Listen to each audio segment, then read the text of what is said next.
আমাদের জীবনে এমন কিছু ব্যক্তিত্ব আমাদের খুব হয়রান করে, যাদের কথা আসলে না বললেই নয়। তাদের শ্রেণীকে আমরা আলাদা করতে পারি এই নার্সিসিস্ট পিপল বলে, যেটা নিয়ে আমার আরেকটা ভিডিও আছে অনেক আগে হয়তো, তারপর আজকে বলছি।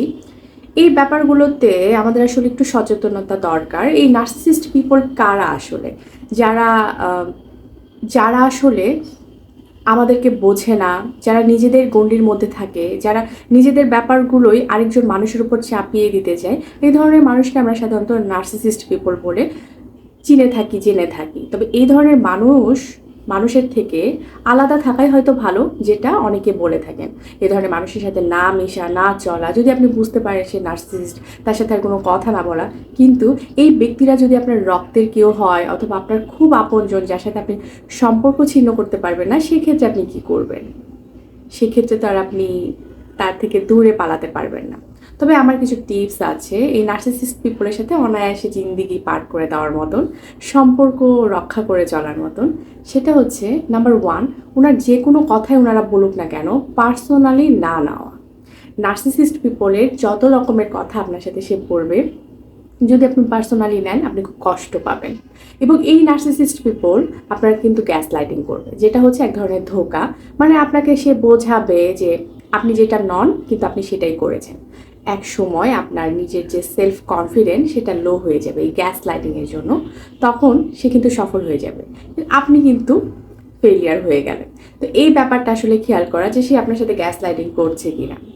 তৃতীয়ত আমি বলবো যে আপনার যে বাউন্ডারিজ আছে সেটাকে স্ট্রং করা, কারণ সেই লোকটা কখনোই এইটুকু সুযোগ ছাড়বে না আপনাকে ছোট করার জন্য। সুতরাং আপনার বাউন্ডারি যদি স্ট্রং থাকে, আপনাকে কষ্ট দেওয়া কিন্তু খুব একটা সহজ হবে না।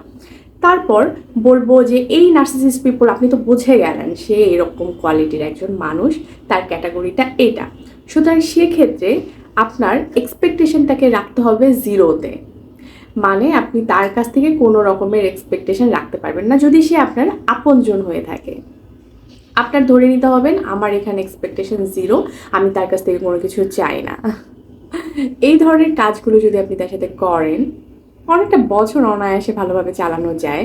কারণ সম্পর্ক আমার কাছে অনেক মূল্য দেয়, এবং সম্পর্কের মূল্য আমি আসলেই দিই।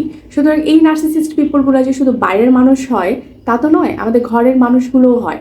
যার কারণে দেখা যায় এরা আমাদেরকে যেভাবে করে প্রভাবিত করে, আমরা আমাদের কনফিডেন্টটাকে একদম লো করে ফেলি। আমাদের মধ্যে যে ব্যাপারগুলো থাকে, আমরা কিন্তু সেটা দেখাতে পারি না। একটা পর্যায়ে হয়ে যায় কি, আমরা নিজেদের প্রতি বিশ্বাস হারিয়ে ফেলি। আমরা আসলে বুঝতে পারি না আমরা এরকম ছিলাম।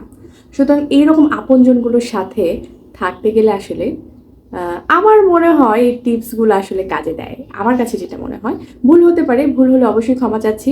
অবশ্যই অনেকে যারা হয়তো আমার ভুল ধরবেন, তারা অবশ্যই অনেক অভিজ্ঞতা সম্পূর্ণ মানুষ হবেন। তারপরেও আমার ব্যক্তিগত মতামত আমি দিলাম। ভালো লাগলে অবশ্যই একটা লাইক, কমেন্ট, শেয়ার করবেন। আল্লাহ হাফেজ।